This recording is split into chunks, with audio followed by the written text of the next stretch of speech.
இந்தியாவில் தற்கொலை செய்து கொள்பவர்களால் 40% 30 வயதுக்கு கீழ் உள்ளவர்கள் என்ற பகிர் புள்ளி விவரங்கள் வெளியாகி இருக்கிறது.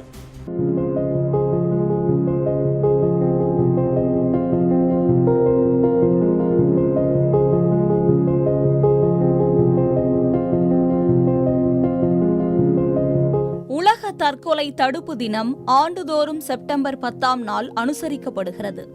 அதன்படி இந்தியாவின் பல்வேறு மாநிலங்களில் தற்கொலை தடுப்பு விழிப்புணர்வு பேரணிகளும் ஆங்காங்கே நடைபெற்றன. இதனிடையே இந்தியாவில் 15 முதல் 19 வயதில் உள்ள இளைஞர்கள் உயிரிழப்புக்கு 4வது முக்கிய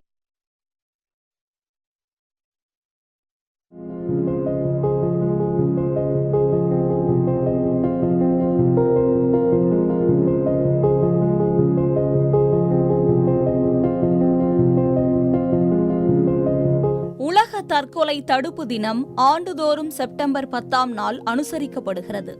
அதன்படி இந்தியாவின் பல்வேறு மாநிலங்களில் தற்கொலை தடுப்பு விழிப்புணர்வு பேரணிகளும் ஆங்காங்கே நடைபெற்றன. இதனிடையே இந்தியாவில் 15 முதல் 19 வயதில் உள்ள இளைஞர்கள் உயிரிழப்புக்கு 4வது முக்கிய காரணமாக தற்கொலை உள்ளது தெரியவந்துள்ளது. தேசிய குற்றவியல் ஆவண காப்பகத்தின் தரவுகளின்படி இந்தியாவில் தற்கொலை செய்து கொள்பவர்களில் 40% 30 வயதுக்கு கீழ் உள்ளவர்களே ஆவர். உலக சராசரியை விட இந்திய இளைஞர்களின் தற்கொலை விகிதம் 2 மடங்கு அதிகமாக உள்ளது.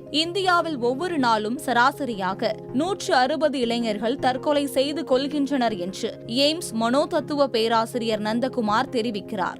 NCRB அறிக்கைப்படி இந்தியாவில் கடந்த 2022ஆம் ஆண்டில் 1.71 லட்சம் பேர் தற்கொலையால் உயிரிழந்துள்ளனர். அழுத்தமான குடும்ப சூழல், நிலையில்லாத மன ஆரோக்கியம், தீய பழக்கம், காதல் முறிவு, நண்பர்கள் இன்மை, தனிமை உள்ளிட்டவை இந்த தற்கொலைகளுக்கு முக்கிய காரணங்களாக உள்ளன. 15 முதல் 39 வயதிலான நபர்களின் உயிரிழப்புக்கு தற்கொலை முக்கிய காரணமாக மாறியுள்ள நிலையில் இது உலக அளவில் நாம் எதிர்கொண்டுள்ள பொது பிரச்சனையாக உருவெடுத்துள்ளது. ஒட்டுமொத்தமாக மனதளவில் பலவீனமாக ஒரு தலைமுறையாக தற்போதைய தலைமுறை மாறி வரும் நிலையில் உரிய கவனிப்பும் மனரீதியான சிக்கல்களுக்கு தீர்வும் முக்கிய தேவையாக மாறியுள்ளது. தற்கொலை எதற்கும் தீர்வாகாது என்பதை அனைவரும் புரிந்து கொண்டு தன்னம்பிக்கையுடன் வாழ்க்கை சவால்களை எதிர்த்து தைரியமாக போராட வேண்டும் என்பதே அனைவருக்குமான பொது அறிவுரையாக உள்ளது.